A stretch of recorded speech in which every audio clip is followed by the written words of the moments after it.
खरं तर राज्यात काय चालू आहे, कोणाचं लक्ष आहे, देवाभाऊ म्हणावं का मेवाभाऊ म्हणावं, त्यांना अशा प्रकारची स्थिती आहे।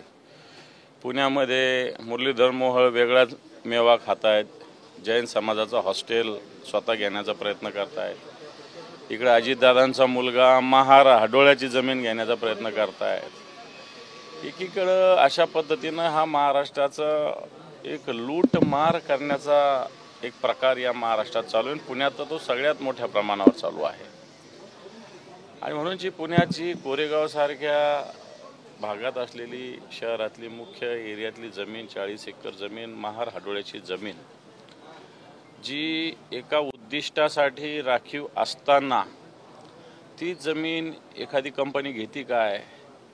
मग अजितदादांच्या मुलाची कंपनी 2 दिवसात ठराव मंजूर काय करते आणि 2 दिवसात जी कंपनी ठराव मंजूर करते तिला 2 दिवसात सरकार जमीन काय अलर्ट करतं।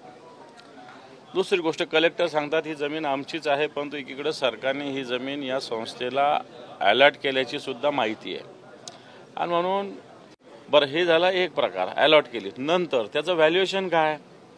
व्हॅल्युएशन पुण्यातलं जर 40 एकर जमीन कोरेगाव पार्क सारख्या भागातली असेल तर त्याचं व्हॅल्युएशन मिनिमम 1800 कोटी येतं। मिनिमम, मॅक्झिमम ते 2500 3000 कोटी पण जवळपास 1800 कोटी।